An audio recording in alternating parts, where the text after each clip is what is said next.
Hello বন্ধুরা, তোমাদের সবাইকে লাভ ইউর স্টাডি চ্যানেলে স্বাগত। আজ আমরা ক্লাস 9-এর ভূগোলের সেকেন্ড সামেটিভ বালুরঘাট হাই স্কুলের সলিউশন নিয়ে আবার চলে এসেছি। তো চলো শুরু করা যাক। বিভাগ ক, ভূত্বকের নিচে প্রায় 100 কিলোমিটার গভীরে অবস্থিত বিশেষ স্তরটির নাম কি? উত্তর হবে অ্যাস্থেনোস্ফিয়ার। পৃথিবীর বৃহত্তম উচ্চ মালভূমির নাম হবে পামির মালভূমি। কোন স্থান ও তার প্রতিপাদ স্থানের মধ্যে সময়ের পার্থক্য হবে 12 ঘন্টা। ভারতের প্রমাণ সময় ধরা হয় 82°30' পূর্ব। আর্দ্র ক্রান্তীয় অঞ্চলে সৃষ্টি হয় লেটেরাইট মাটি। জোয়ার জলে পুষ্ট একটি নদীর নাম হচ্ছে মাতলা নদী। পশ্চিমবঙ্গের অধিক বৃষ্টিপাতযুক্ত স্থান হচ্ছে বক্সার দুয়ার।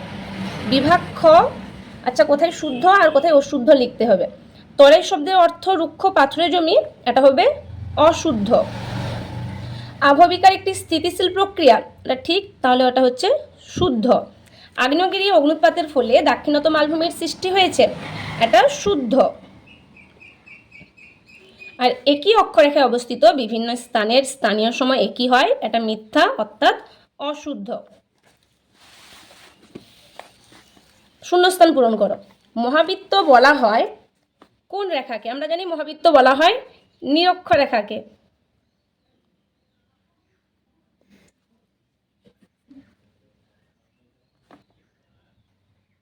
মায়ানমারের পোপো একটি মৃত আগ্নেয়গিরি।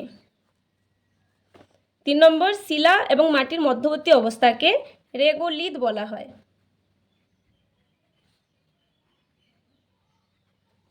পশ্চিমবঙ্গে ত্রাসের নদী বলা হয় তিস্তা নদীকে। এখন অতি সংক্ষিপ্ত প্রশ্নোত্তর। প্রথমে আছে ক্ষয়ীভবন কাকে বলে? তো ক্ষয়ীভবন আবহাওয়ার বিভিন্ন উপাদানের সাহায্যে এবং অন্যান্য প্রাকৃতিক শক্তির ঘাত প্রতিঘাতে ভূপৃষ্ঠের শিলাস্তর চূর্ণ বিচূর্ণ হয়ে অপসৃত হওয়াকেই আমরা বলা হয় ক্ষয়ীভবন। আচ্ছা, 2-এর দিকে প্রশ্ন আছে ইনসেলবার্টস কি? তাহলে ইনসেলবার্টসটা হচ্ছে মরু অঞ্চলের পাদদেশ সমভূমির মধ্যে অবস্থিত কঠিন অনুচ্চ পাহাড়গুলিকে আমরা ইনসেলবার্টস বলি। আচ্ছা, কোথায় দেখতে পাওয়া যায়? সাহারা মরুভূমিতে ইনসেলবার্টস দেখা যায়। তোমরা চাইলে এই ছবিটাও এঁকে দিতে পারো। পশ্চিমবঙ্গের আলপি অরণ্য কোথায় কোথায় দেখতে পাওয়া যায়? পশ্চিমবঙ্গের আলপি অরণ্য দেখতে পাওয়া যায় দার্জিলিং আর কালিম্পংকে দেখতে পাওয়া যায়।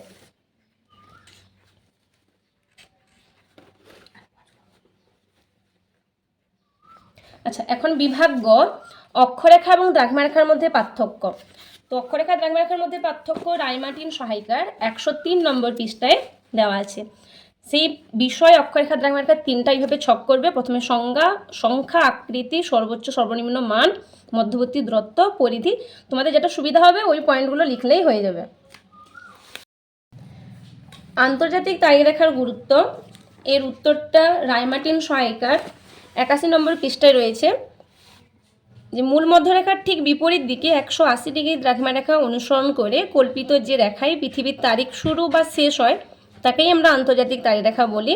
তবে এই রেখা 180° দ্রাঘিমারেখাকে সম্পূর্ণ অনুসরণ করেনি, মাঝে মাঝে পুরোটাই জলভাগের উপর দিয়ে বিস্তৃত হয়েছে।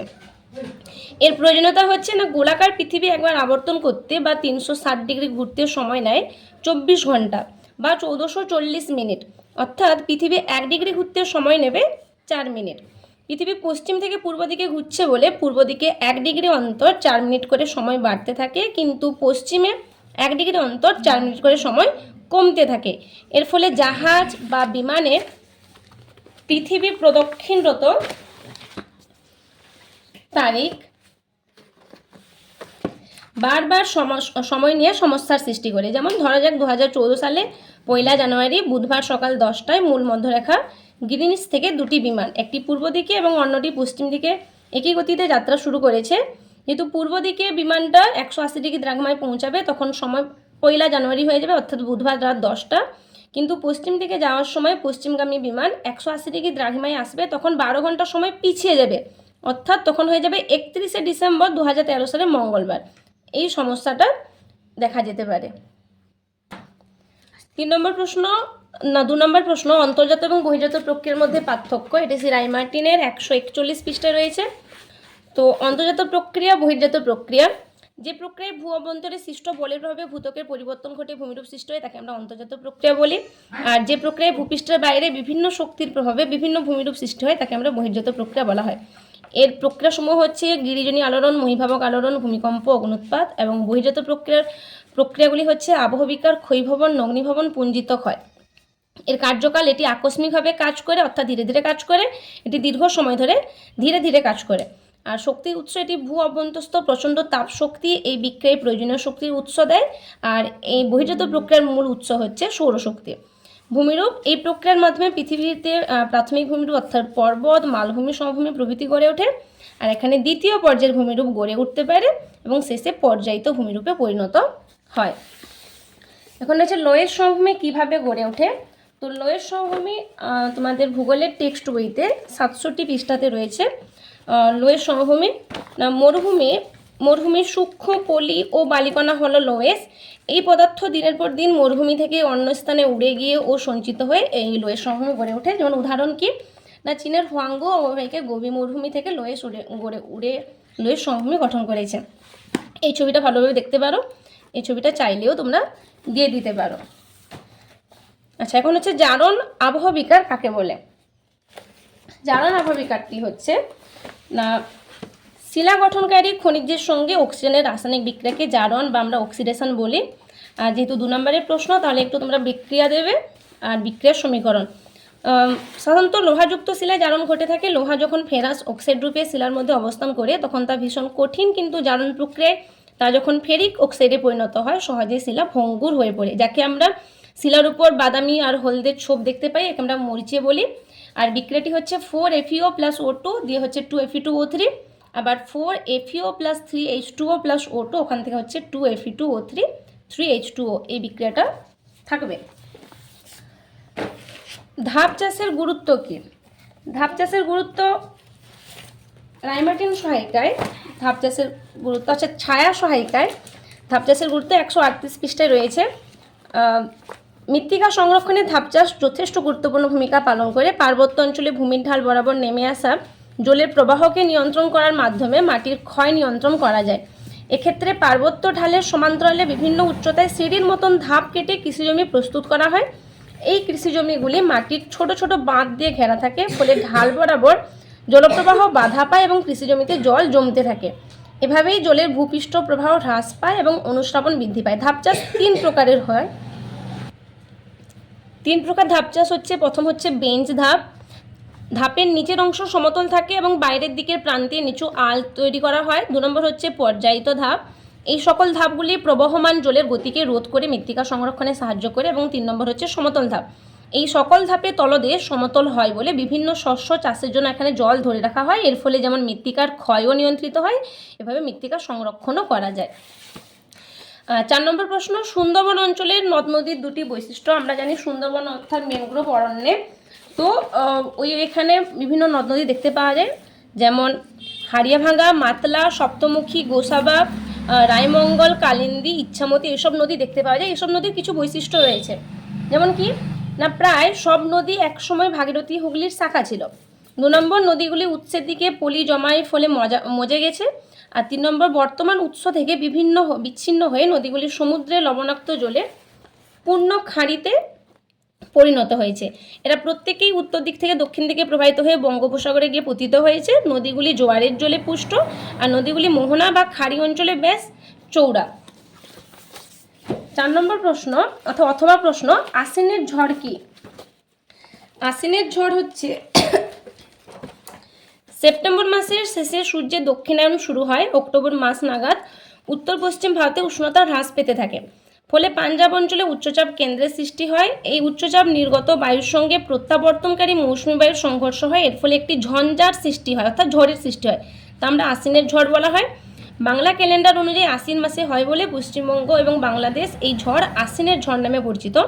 আবার এ সময় বঙ্গোপসাগর এবং আরব সাগরে যে ঘূর্ণবাতের সৃষ্টি হয় তাকে আমরা আশ্বিনের ঝড় বলি।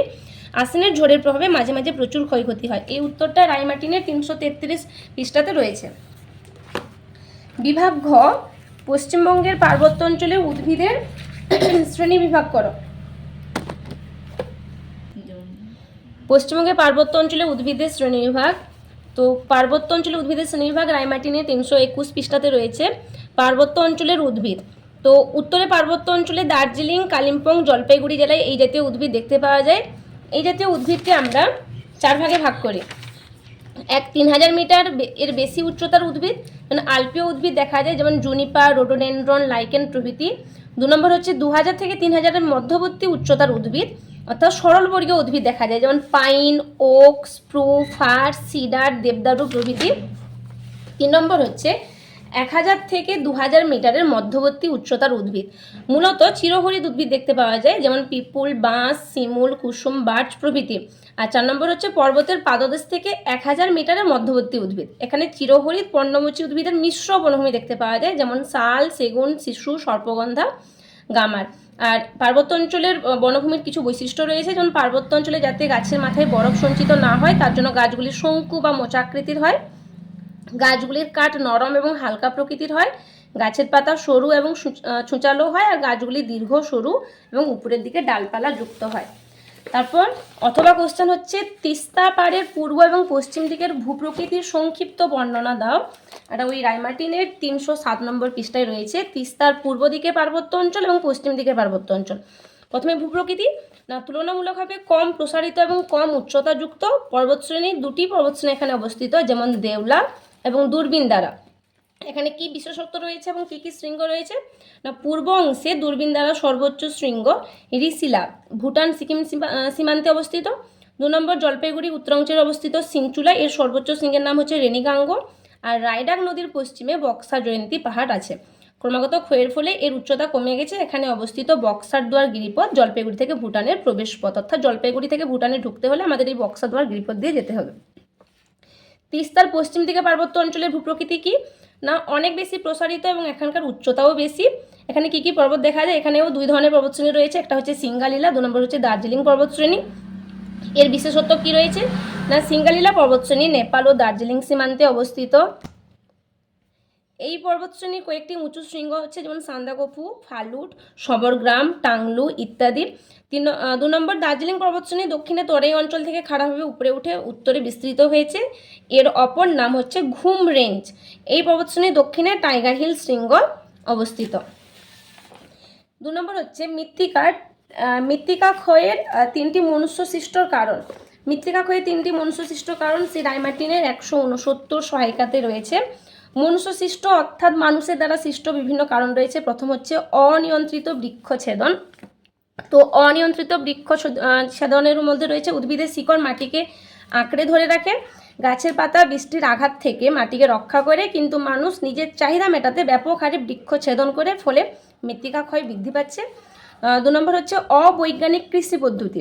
চাষের জমিতে লাঙ্গল, ট্রাক্টর, হারভেস্টার প্রভৃতি যন্ত্রপাতি ব্যবহার বেশি হলে মৃত্তিকা ক্ষয় পায়। এছাড়া স্থানান্তর কৃষিকাজের ফলে মৃত্তিকা ব্যাপকভাবে ক্ষতিগ্রস্ত হয়। 3 নম্বর হচ্ছে অনিয়ন্ত্রিত পশুচারণ। অনিয়ন্ত্রিত পশুচারণের ফলে তৃণভূমির তৃণদ নির্মূল হয়ে মাটি আলগা হয়ে পড়ে। এছাড়া পশুদের পায়ের খুরের আঘাতে পৃষ্ঠস্তরের মাটি ব্যাপকভাবে ক্ষয়প্রাপ্ত হয়। তোমাদের যে কোনো 3টি কারণ বলেছে, আরও কারণ রয়েছে, তোমাদের হয়তো পড়তে পারো, কিন্তু 3টি কারণ এখান থেকে লিখে নেবে। তারপরে অথবা কোশ্চেন হচ্ছে তুহিন খণ্ডীকরণ অববাহিকার কিভাবে ঘটে না তুহিন খণ্ডীকরণ অববাহিকার এই উত্তরটা সেই রায়মার্টিনের 163 সহায়িকাতে রয়েছে। না পার্বত্য অঞ্চলে বৃষ্টির জল শিলাস্তরে ফাটলের মধ্যে ঢুকে গিয়ে অত্যধিক শৈত্যের প্রভাবে তা বরফে পরিণত হয়। আর জল জমে বরফে পরিণত হলে আমরা জানি তার আয়তন শতকরা 10 ভাগ বেড়ে যায়। তাই যে শিলাস্তরে প্রবিষ্ট তীক্ষ্ণমুখী বরফের ফলাকে তুষার কিলক বলা হয়। এর ফলে ফাটলের দুপাশে শিলাস্তর প্রচণ্ড চাপের সৃষ্টি করে। এই চাপের প্রভাবে ফাটল ক্রমশ বৃদ্ধি পায় এবং শেষে শিলাস্তর ফেটে গিয়ে বৃদ্ধি পায় এবং ক্ষুদ্র ক্ষুদ্র কোণযুক্ত শিলাখণ্ডের সৃষ্টি হয়। এই প্রস্তরগুলি পর্বতের পাদদেশ বরাবর সমান্তরালভাবে জমা হলে একে ফেলসেনফার বা ব্লক স্প্রেডও বলা হয়। আবার এই প্রস্তরখণ্ডগুলি পর্বতের গা বরাবর উপর নিচে অর্থাৎ উলম্বভাবে সঞ্চিত হলে আমরা স্ক্রি বা টেলাসও বলি। তারপরের প্রশ্নটি হচ্ছে অগ্নুৎপাতের বৈশিষ্ট্য অনুসারে আগ্নেয় পর্বতের শ্রেণীবিভাগ করো। তোমাদের ভূগোলের টেক্সট বইতে 55 নম্বর পৃষ্ঠাতে রয়েছে। অগ্নুৎপাতের ভিত্তিতে আগ্নেয়গিরিকে আমরা 3 ভাগে ভাগ করি। এক হচ্ছে সক্রিয় বা জীবন্ত আগ্নেয়গিরি, 2 নম্বর হচ্ছে সুপ্ত আগ্নেয়গিরি এবং 3 নম্বর হচ্ছে মৃত আগ্নেয়গিরি। সক্রিয় বা জীবন্ত আগ্নেয়গিরি যে সকল আগ্নেয়গিরি দিয়ে ঘন ঘন অগ্নুৎগম ঘটে কিন্তু সেগুলিকে আমরা সক্রিয় বা জীবন্ত আগ্নেয়গিরি বলা হয়। তো পৃথিবীতে সক্রিয় বা জীবন্ত আগ্নেয়গিরির সংখ্যা হচ্ছে 5টি। তো সক্রিয় আগ্নেয়গিরিকে আবার দুভাগে ভাগ করা হয়, একটা হচ্ছে সবিরাম সক্রিয় আগ্নেয়গিরি আর একটা হচ্ছে অবিরাম সক্রিয় আগ্নেয়গিরি। তো প্রথমে সক্রিয় অবিরাম আগ্নেয়গিরি, এগুলি দিয়ে অবিরাম অগ্নুৎগম ঘটে, যেমন ইতালির স্ট্রমলি, ইকুয়েডের কোটোপক্সি। আর সক্রিয় সবিরাম আগ্নেয়গিরি হচ্ছে যেগুলি দিয়ে কিছুদিন অন্তর অগ্নুৎগম ঘটে, সেগুলি হচ্ছে সবিরাম আগ্নেয়গিরি, যেমন সিসিলির মাউন্ট অ্যাটোনা, জাপানের মাউন্ট আসানা প্রভৃতি। আর 2 নম্বর হচ্ছে সুপ্ত আগ্নেয়গিরি। না অতীতে অগ্নুৎগম ঘটলেও বর্তমানে যে আগ্নেয়গিরিগুলিতে অগ্নুৎপাত বন্ধ সেগুলি হচ্ছে সুপ্ত আগ্নেয়গিরি। এগুলির আরেক নাম ঘুমন্ত আগ্নেয়গিরি নামে ওটা পরিচিত, যেমন জাপানের ফুজিয়ামা, ইন্দোনেশিয়ার ক্রাকাতোয়া। আর 3 নম্বর হচ্ছে মৃত আগ্নেয়গিরি। বর্তমানে যে সকল আগ্নেয়গিরি দিয়ে অগ্নুৎগম ঘটেই না এবং সম্ভাবনাও নেই সেগুলি হচ্ছে মৃত আগ্নেয়গিরি, যেমন হচ্ছে মায়ানমারের পোপো। তারপরের প্রশ্ন, ব্যবচ্ছিন্ন মালভূমির উৎপত্তি কিভাবে ঘটে? আচ্ছা, ব্যবচ্ছিন্ন মালভূমি এই রাইমার্টিন সহায়িকার 130 নম্বর পৃষ্ঠাতে রয়েছে ব্যবচ্ছিন্ন মালভূমির সৃষ্টির কারণ। আগে ব্যবচ্ছিন্ন মালভূমি কাকে বলে? না কোনো বিস্তীর্ণ মালভূমি কতগুলো নদী উপত্যকা দ্বারা ক্ষয়প্রাপ্ত হয়ে বিচ্ছিন্ন হলে তাকে আমরা ব্যবচ্ছিন্ন মালভূমি বলি। এর সৃষ্টির কারণটা কি? না কোনো উচ্চ মালভূমি কঠিন ও কোমল শিলায় গঠিত হলে বিভিন্ন প্রাকৃতিক শক্তি যেমন আবহবিকার, নদী, বায়ু প্রকৃতির দ্বারা কোমল শিলা অধিক ক্ষয়প্রাপ্ত হয় এবং কঠিন শিলায় গঠিত অংশগুলি উঁচু হয়ে অবস্থান করে।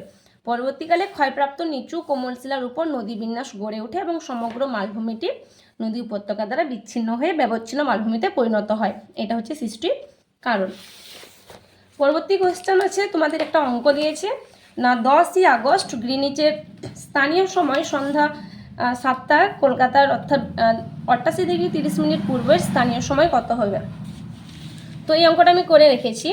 তো কলকাতা এবং গ্রিনিচের মধ্যে দ্রাঘিমার পার্থক্য কত?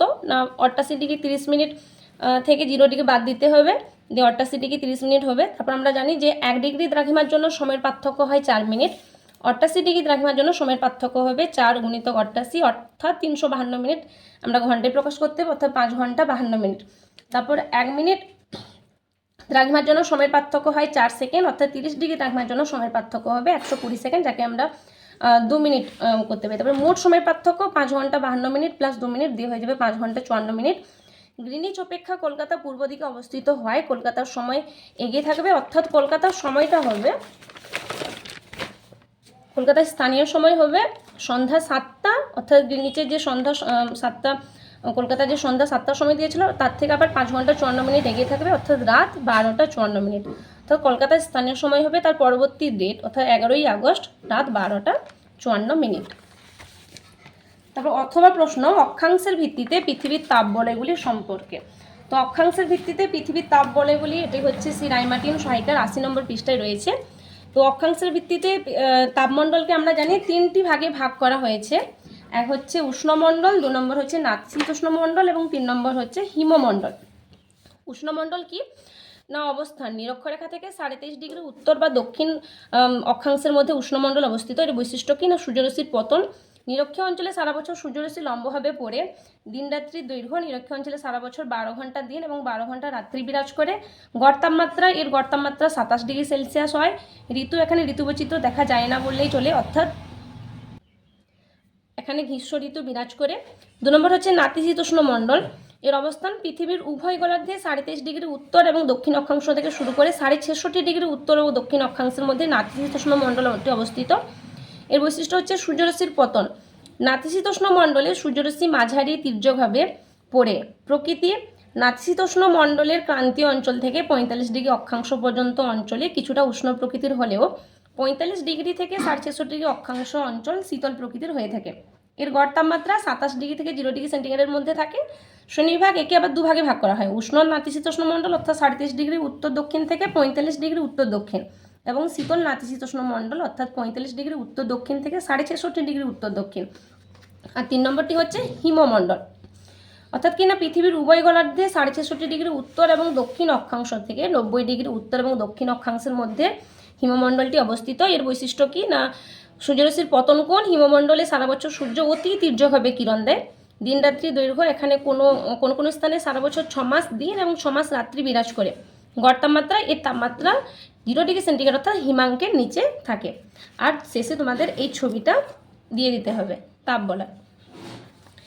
আচ্ছা, তারপর বিভাগ উ, পাঁচ সংস্থান তত্ত্ব অনুসারে ভঙ্গিল পর্বতের উৎপত্তির ব্যাখ্যা। তো পাঁচ সংস্থান তত্ত্বের ভিত্তিতে ভঙ্গিল পর্বতের উৎপত্তির ব্যাখ্যা, এটাও এই রায়মার্টিনের 122 নম্বর পৃষ্ঠাতে রয়েছে। না, পাঁচ সংস্থান তত্ত্ব প্রথমে কি আবিষ্কার করেন? আমরা জানি যে ভূবিজ্ঞানী জেটি উইলসন পাঁচ শব্দটি প্রথম ব্যবহার করেন। তারপর ম্যাকেঞ্জি, পার্কার, মর্গান প্রমুখ বিজ্ঞানীগণ এই তত্ত্বের অবতারণা করলেও ফরাসি বিজ্ঞানী লা পিঁচো প্রথম পাত তত্ত্বের সর্বাধুনিক ব্যাখ্যা দেন। তত্ত্বের মূল বক্তব্য কি না, পৃথিবীর ভূত্বক অনেকগুলি খণ্ডের সমষ্টি, প্রতিটি খণ্ডকে আমরা পাত বলি, অর্থাৎ এখানে 7টি বড় পাত, 8টি মাঝারি এবং 20টির বেশি ছোট পাত রয়েছে। অ্যাস্থনোস্ফিয়ারের উপর ভাসমান পাতগুলি তাপের পরিচলন স্রোতের কারণে সঞ্চারিত হয়। এই পাত সঞ্চারণ পরস্পরের দিকে অর্থাৎ অভিসারী, পরস্পরের বিপরীত দিকে অর্থাৎ প্রতিসারী এবং পাশাপাশি অর্থাৎ নিরপেক্ষ, এই তিনভাবে হয়ে থাকে। বিভিন্ন ভূমিরূপ গঠন করে, যার মধ্যে উল্লেখযোগ্য হচ্ছে ভঙ্গিল পর্বত। তো পাত সংস্থান তত্ত্বের ভিত্তিতে কীভাবে ভঙ্গিল পর্বতের উৎপত্তিটা হয়, তা হচ্ছে অভিসারী পাত সীমান্তে চলমান দুটি পাত পরস্পরের অভিমুখে এসে ধাক্কা খায় এবং সংঘর্ষ সীমান্তে ভঙ্গিল পর্বতসহ নানান ধরনের ভূমিরূপ গঠিত হয়।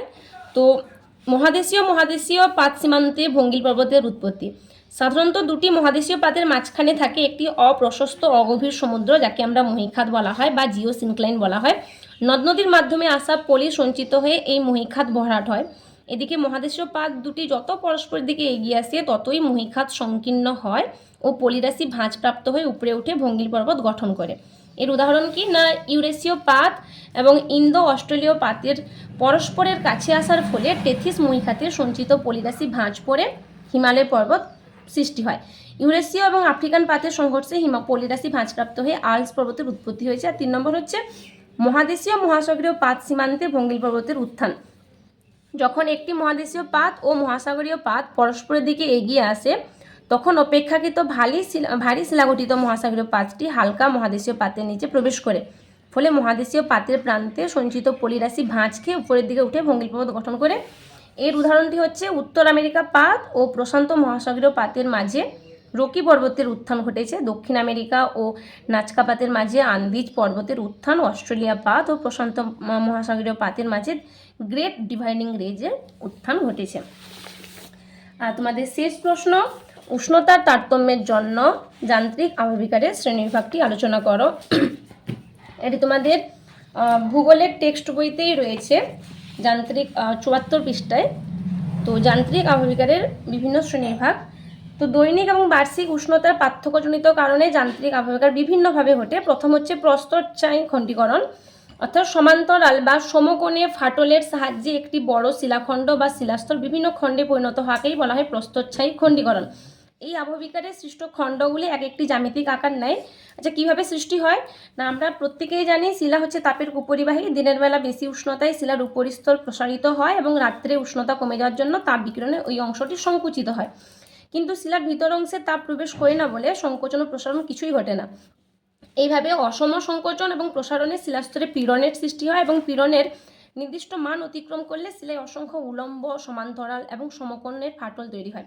এই ফাটলগুলি পরবর্তী সময় একটু একটু করে বাড়তে থাকে এবং ফাটল বরাবর বিভিন্ন আকৃতির টুকরো টুকরো খণ্ড বেরিয়ে আসে, তাই একে প্রস্তরচ্ছায়ী খণ্ডীকরণ বলা হয়। কোন কোন অঞ্চলে ঘটে বা কোন শিলায় ঘটে না, মরুভূমি অঞ্চলে গ্রানাইট এবং কোয়ার্টজাইট শিলায় প্রস্তরচ্ছায়ী খণ্ডীকরণ প্রক্রিয়াটি ঘটে। আর শুষ্ক অঞ্চলে চুনাপাথরের এই প্রক্রিয়াটি আমরা লক্ষ্য করতে পারি। আর 2 নম্বর হচ্ছে স্বল্পমোচন। সমসত্ব প্রকৃতির শিলায় উপরিভাগ থেকে পেঁয়াজের খোসার মতন পাতলা পাতলা স্তর খুলে যাওয়াকে বলা হয় স্বল্পমোচন। আর কিভাবে ঘটে না, শিলা তাপের কুপরিবাহী হওয়ায় মূল শিলাস্তরের বাইরের অংশ দিনের বেলা প্রসারিত এবং রাত্রে সংকুচিত হয়, কিন্তু ভিতরের অংশ সংকুচিত এবং প্রসারিত হতে পারে না। ফলে ভিতরের থেকে বাইরের দিকে একটি অসম তাপীয় ঢালের সৃষ্টি হয় এবং বাইরের অংশ ক্রমাগত সংকোচন ও প্রসারণের স্তরে স্তরে খুলে যায়। মূল শিলাখণ্ডের বাইরের অংশ পেঁয়াজের খোসার মতন খুলে গিয়ে সম্পূর্ণ শিলাটি গোলাকার আকৃতি ধারণ করে, তাই এর আরেক নাম উপগোলাকার আবহবিকার। কোন শিলায় ঘটে না, মরু এবং শুষ্ক অঞ্চলে কেলাসিত গ্রানাইট এবং নিচ শিলায় এই প্রকার আবহবিকার দেখা যায়। 3 নম্বর হচ্ছে ক্ষুদ্রকণা বিসরণ। মরুভূমি অঞ্চলে প্রবল উষ্ণতা তারতম্যজনিত কারণে শিলা হঠাৎ আওয়াজ করে ফেটে গিয়ে ক্ষুদ্র ক্ষুদ্র খণ্ডে পরিণত হওয়াকেই বলা হয় ক্ষুদ্রকণা বিসরণ। কিভাবে ঘটে না, শিলা যে সকল খনিজ দ্বারা গঠিত তাদের বৈশিষ্ট্য, প্রকৃতি, রং বিভিন্ন হয়।